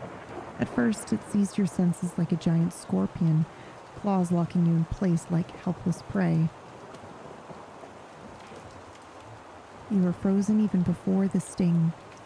Then it struck, and you were left at the mercy of its jaws, ready to be torn apart.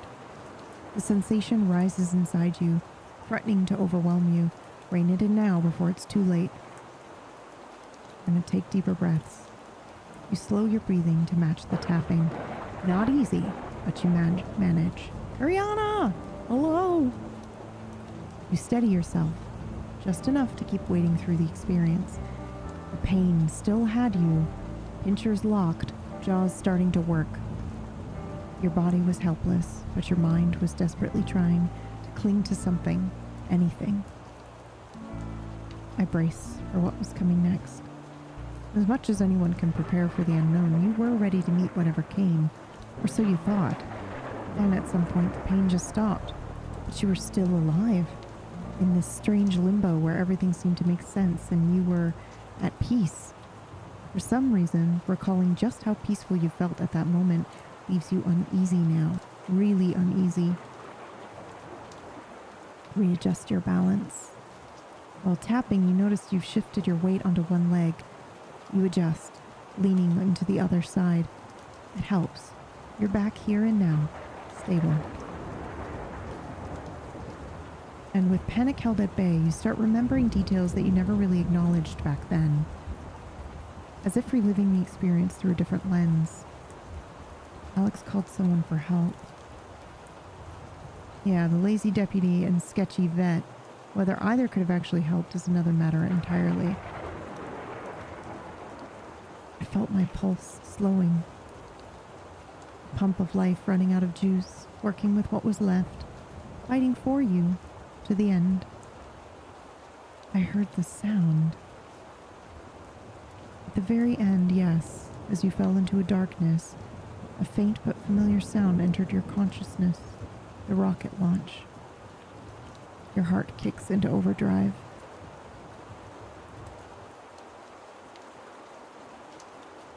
Shift a little weight to the other side. The small shift rebalances you. You feel steadier. It's easier to focus on the tapping. You steady yourself and then dive back in.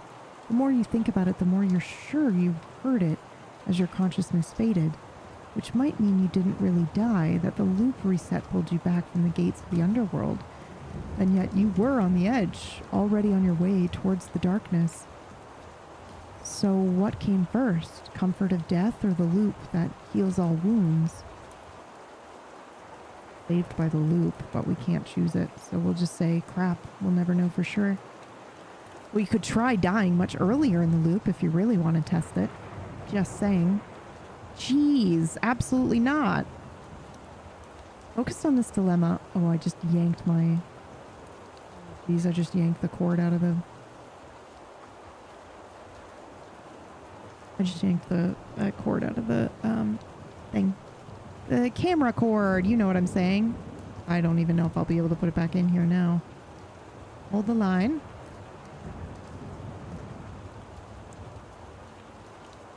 They're so delicate.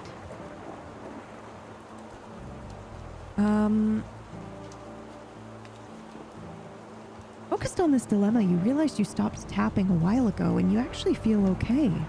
The feeling is not gone, but it's pushed aside far enough that you think you can enter the house again. Looks like the whole tapping thing worked. Nice. Oh! Shit, that's when we need to be knocking on the thing, though. I don't know if we're gonna make it in time. We'll try.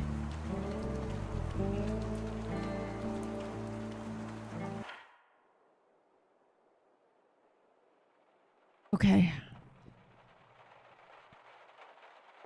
I don't think we're gonna make it.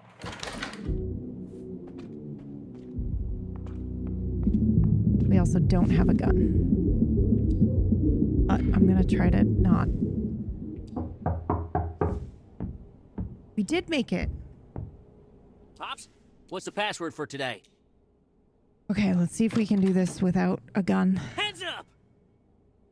We raise our hands. Who the fuck are you? What are you doing in my I'm house? gonna ask him about the equipment again. But do it differently this time.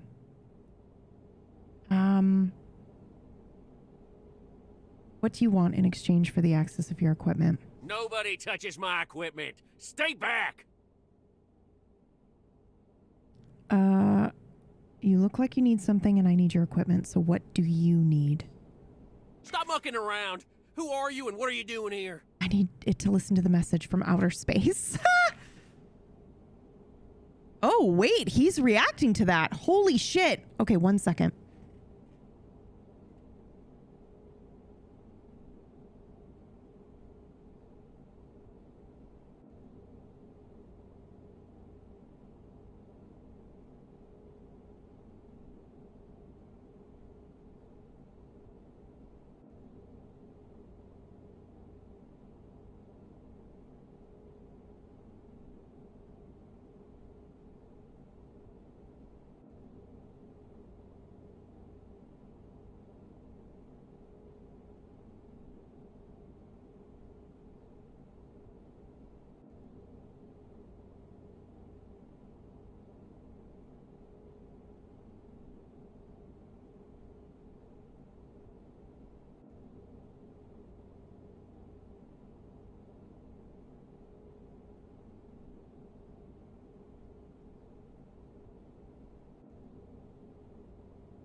Okay, I've tried opening the door now that he's calm, and we'll see. He was on the cat tree in the other room. But there is a chance that he will now chill the fuck out. We'll see.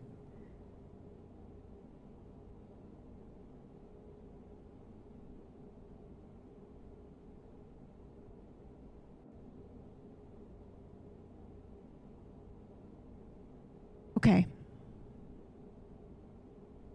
I may have to... I apologize so much. New cat stuff. I have to get up constantly, but... okay. Ah, okay, Victor. Thanks so much for hanging out. It was nice to meet you as well. I dropped a follow. Sorry, I do see those. Thank you for the follows, everybody. I don't have your names pop up on the screen just in case you want to lurk. But thank you so much.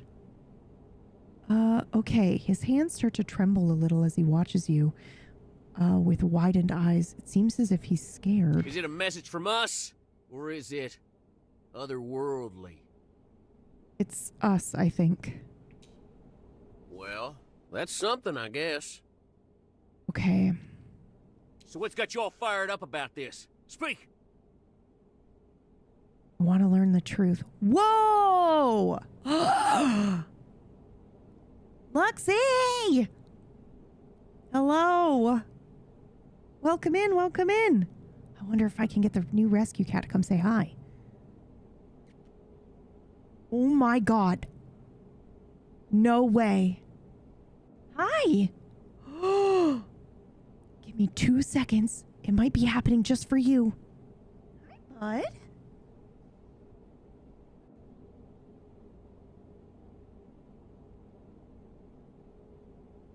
So heavy. Oh.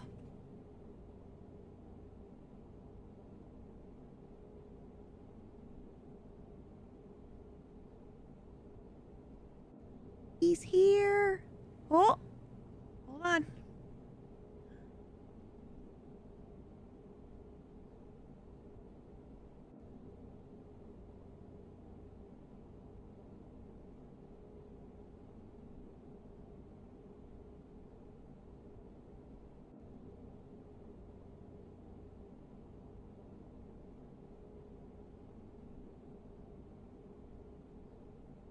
That's crazy that he even let me do that, dude. Okay, now he may be about to hunt down my other cats, so I may have to immediately get up here. An orange boy, yes. He's about a year old, no clue, you know? And at the rescue, they were like, he doesn't know how to, he's got a bit of a biting problem, which I was like, that's okay. I can train him out of that. And better me than somebody who doesn't have experience with that. I've had, 3 cats. So it should be okay. But they were also like, he constantly wants to play and is curious with other cats and needs to be in a home with a cat that can maybe teach him how to appropriately play. Which turns out is not the case. He's terrified. He's a yeah, here they go. Wait. Okay, 1 second. I will be right back. I'm on rescue duty.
So sorry. I may have to do that one more time, but it is training. This time went actually a little bit okay. He like walked up to the cat bed and was like batting at his paws, which is better than him immediately going, you know, straight for the back of the neck, which is what he's been doing. So, anyway, turns out it's a trauma cat. It's a rescue, so you don't really know too much about them. But when I ended up calling and trying to get more information, it was like the rescue got him and they'd only had him for a week. But before that, another rescue had him, and I see him. I know exactly what he's about to do. I'll be back.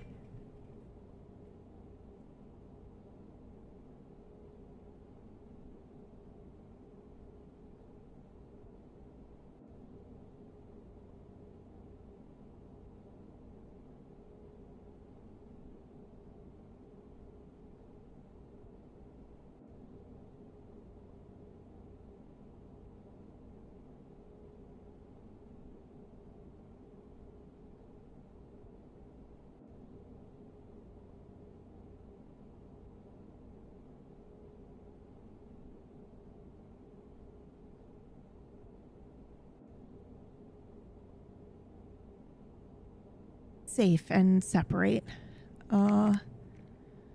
It's the little victories, yeah, but I don't want to have to constantly be getting up and grabbing him, and I don't want to accidentally not get there in time, you know, and then set them back on any progress that they may have, you know. So anyway, it turns out he's very traumatized.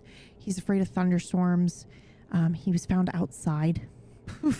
So no idea if he's ever actually been in a home with anyone. He wasn't neutered or anything. So yeah, anyway, he's like terrified of everything, but he's growing. Like even just him like letting me do that, his eyes were wide, but he was letting me like touch his chin and stuff and like hold him up. So that was pretty good. We had a nice little cuddle session today, so just trying to give it time, and no idea what his name is going to be, but we've got a couple options maybe. I've definitely tried that. Kuriana too didn't really seem to do much of anything. But yeah, it's still plugged in, the one. Not really. It's just I'm sure it's just like, you know, patience and giving it the best chance I can with like you know, keeping them separated. Sometimes I have like a dry that doesn't require water shampoo, and I've tried also like rubbing the both of them so that they smell like each other. Tried a lot of different things. It's only been 2 months, which is a lot, but not a lot in cat time to get used to each other. So just gonna give it some more time. If it does look like, you know, that it's not going to work, I will make the right decision for both the cats. You know, I'm not just going to be stubborn, but I do want to make sure that I give it enough time. I know that he's a bit of a trouble cat, so I worry about him getting adopted in the future. If he goes into a house without another cat, I'm sure he'd be totally fine. When he's by himself and separated, he's like an angel. Anyway, I do see those follows. Thank you. I don't have names pop up on the screen just in case you want to lurk, but I see them and I appreciate them so much. What was Luxie doing today? Did she immediately have to jet? Thank you so much for the raid. We are playing a very cool game called Rue Valley. We are in a little bit of a time loop. Definitely would be a good option if it goes that way, already becoming a sweetie. That's what I'm thinking. And I think like after a couple, like I've already gotten the biting problem because, you know, when I adopted him, they were like, he's got a biting problem, and, you know, already much better now. So I think, you know, a month or two more and I would feel a lot more comfortable, probably. It took 6 months for my cats to acclimate to and accept my adopted dog. Yeah, it can take a long time for cats, especially because this guy's like young and full of energy, right? So Well, thank you for understanding as I'm like constantly getting up lately.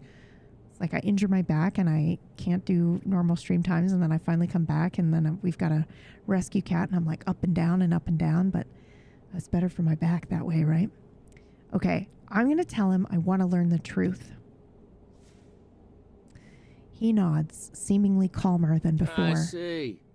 So, you want to use my equipment to hear a message from space? He seems to consider your words for a moment or two, considering what to do. I don't believe you. It doesn't make any sense. And your face looks mighty suspicious. This is getting you nowhere, and it's starting to become annoying. Getting all the way here just for him to humiliate you again and again. The alternative doesn't sound so bad, does it? Okay, fuck off. I don't want to shoot him. Start fucking walking. I don't want to shoot him. I really don't want to shoot him. Don't be a jerk. How old is Atlas now? Oh, that's the other thing. Atlas is 14 and sick. So my... Hey, Too long didn't read. Okay. Cuz. Yeah, it's Alex. I've had 3 cats my whole fucking life, basically. Not my whole life, but for the last 19, 20 years. And the 2 oldest cats recently passed. Pumpkin about 6 months ago. And Atlas has been devastated and lonely. So I was like, maybe I will potentially consider rescuing a kitten. And also, Atlas had so much energy. He was like constantly meowing every night for me to play with him. Like I had to run him down the apartment hallway, chase him for 20 minutes every night before bed, which I can't even do very well because of my back. Just to exhaust him enough to the point where he was like, okay, I'm ready for sleepies now. And then 20 minutes later, he'd be like, let's go again. He sure shit ain't doing that now. I'll tell you that, which is not funny because he's clearly like, you know, grumpy about a new cat being in the house. But listen, not like there's a motherfucker here. 20 minutes. But yeah, right. I was really trying to. Of course, I have coffee. Hope for a new friend, but it didn't turn out that way. You, unfortunately. Now we wait. So yeah, but Atlas is just super sweet. Atlas isn't going for him or anything like that, but when the new guy gets in his face, then he'll like hiss and stuff. So it's so shit. I'm sorry to hear about Pumpkin and more. And oh God, Charlotte, has it been that long? Yeah, I can't think about it too much, but it was incredibly devastating. Obviously, but Morn had been sick for a while, so I kind of like knew it was coming. Pumpkin was diabetic for like 2 years, but it Mr. Harrow? Cancer took him, and it was like pretty dang quick towards the end. It was brutal.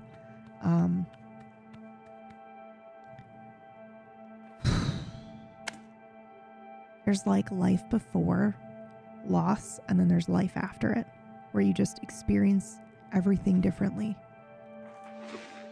Ugh.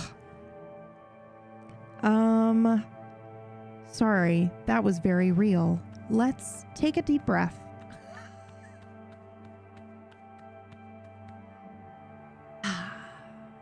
Yes, and I'm so sorry, but I have to get up immediately and leave.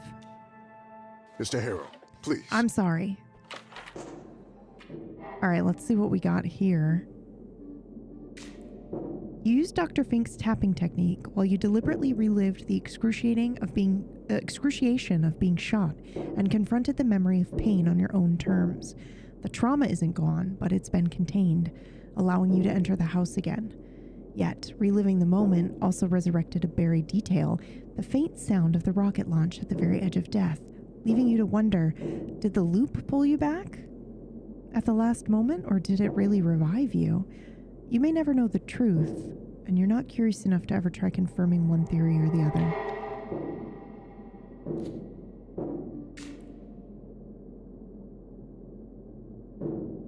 Okay. Frank was trying to catch some radio signal. The signal must be connected to the time loop. He had email conversations about it with Alex K., who lives in the old ranch house you already visited. Okay. Unfortunately...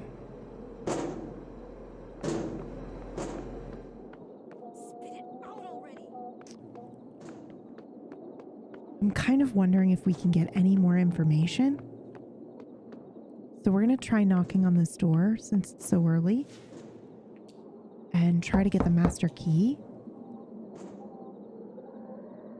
Oh my god, we can just ask him for a gun? That's crazy. I'm not doing that. All we're right. gonna Let's see. Try to get the master key. Oh, perfect. Easy. Okay. This game gives me such a dumb office vibe. The art does for me too, Figment. I really enjoy it. It's got a vibe. For sure. Okay, we're going to use the master key. I'm really desperate to find anything else that might give us more information. No.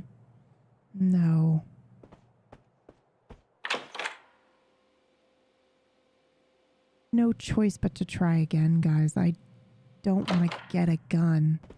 It's 8 o'clock still. Oh, no time passed.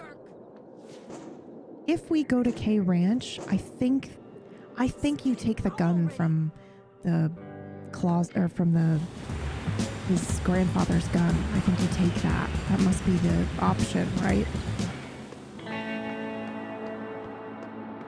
I really don't want to shoot him because I'm worried that, we're in a time loop, but I don't want to rely on that. I also just don't want to shoot him, But we certainly can't rely. There's got to be a way to be like, hey, I know what's going on. Well, I don't know why we can't just tell him we're stuck in a loop. We can't just say, hey. And I feel like the game is definitely pushing us towards doing this, but, there's got to be another option here. Oh, vintage clickbait. Oh, okay. It won't even let me. Well, he doesn't know that. It doesn't need to work to be. Oh my God, that's not even where we get a gun. Holy crap. I'm not going to just randomly ask people. We'll try to talk to him one more time. Come on. I really don't want to shoot him, dude. Why can't we talk about Pops? the time What's loop? the password for today? Like, we could tell him that we saw Frank disappearing off of a camera. We can tell him all sorts of stuff. Up! Who the fuck are you? What are you doing in my house? Okay, we're going to ask him about the equipment.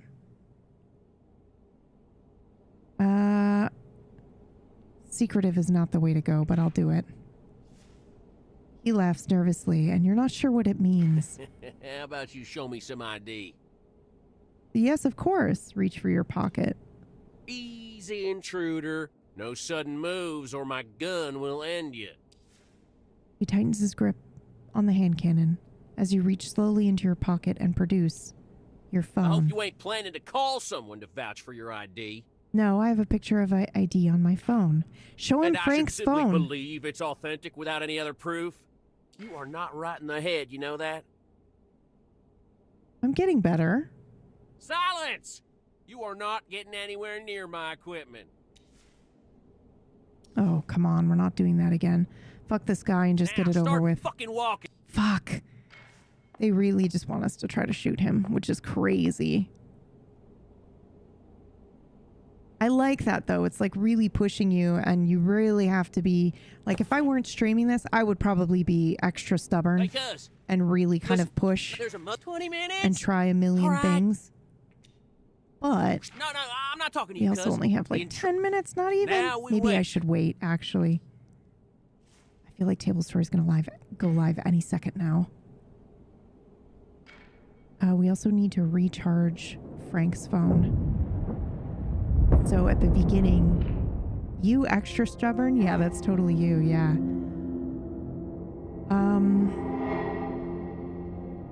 I feel like we should go talk to Max, maybe see if we can get some more information about him.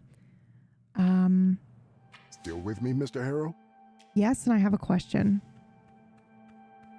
Oh my God. I can't believe I'm asking him this. He's gonna think we're talking about us. Yeah, I know this may sound odd, but do you have a gun? His bushy eyebrows freeze in midair. The rest of him seems to lock up as well. I can imagine a million reasons you might ask me that question. None of them good.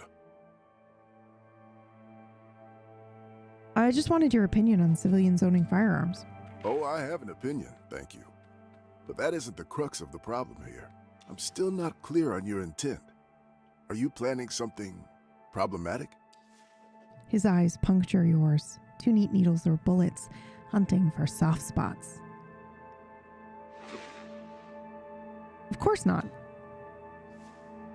The stare roams your face, searching for the telltale twitch that gives a liar away. Mr. Harrow, your situation is such that we must take care your actions don't veer into anything that might look concerning. Which brings us neatly to the next topic. The incident that brought you here in the first place. The sooner we start talking about it, the better. Sure, let's give it a shot. Next session? A brief smile ghosts across his mouth, a single nod of approval. To hear. We'll revisit it at the start of the next session. Now, whatever the reason you asked for a gun, can I have your word you'll do nothing irreversible before we meet again? I'll never let you go until you promise this. Yes. He nods, satisfied, jotting another line in his notebook. Genuine approval, or professional theater. It's hard to tell. Whatever the case, you are none the wiser about whether he owns a gun or not. The doctor is a master at reflecting every question back at you and turning it into an examination of your mind. He glances at the clock, Right then. as always. That's it for today. You should go and check in at the office. Your room is probably ready by now. Imagine asking your therapist in your very first fucking therapy session, do you own a gun? It'd be done. You're done. You're done. Nothing irreversible in a time loop that we know of. You know, I'm not willing to bet somebody else's life on it. Table Stories Live. Yes. So we're gonna Oh, hello, Mr. Harrow. How are you? we're Are gonna you drop ready off to our check in? phone. And then we're gonna say, do you happen to own a gun? I'm sorry. What? I'm checking to know how safe this place is, so I want to know if you're armed. Absolutely. This is the safest spot in the world. Not that I've traveled or anything, but trust me, couldn't be safer. And yes, I've carried a gun since I turned 18. Perfectly legal and common around here. Oh, wow. What? What? Okay, that sounds like okay, overkill. All it takes is one bad day and everything changes. It hasn't arrived yet, but I'd rather be prepared than regretful.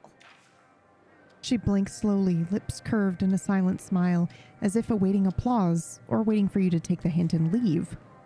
Silence stretches on until a grin explodes over her face. Just kidding, Mr. Harrow. I don't really own a gun. The scariest thing I own is a staple remover. That's more like it. Okay, I really fell for it. You hoped for a miracle, and all you got was her shitty sense of humor. Shut up! I adore her. Rude.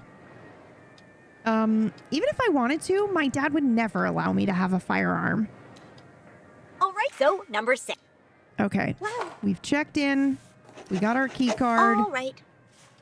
And then we'll fuck off and save the game. Oi, oi, oi!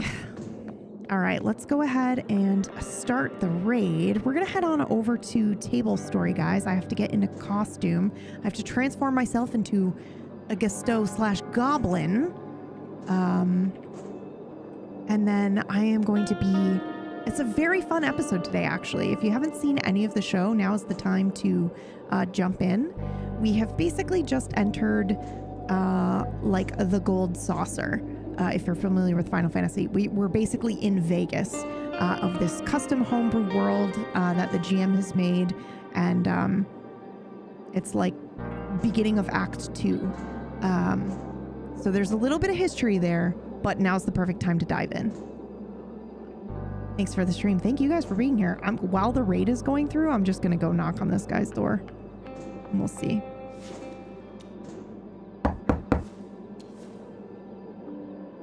This might sound strange, but do you own a gun? He squints, brow knitting like he's trying to piece together the meaning of your words. I can't see why you'd need that info, unless this is official business. Are you in here in some kind of official capacity? Maybe? If maybe is all you've got, I'm calling that a no. Fair enough. I'm not going to answer a question like that to a complete stranger. No offense. Also fair enough. He punctuates his word with a head shake. What would it take to get a straight answer? A police badge with your name on it? Oh. Now drop it.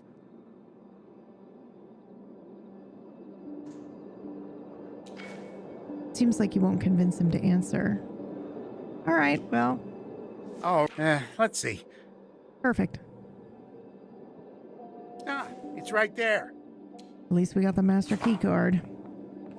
All right, I'm going to go ahead and save because the raid already went through. I'll overwrite and call it good.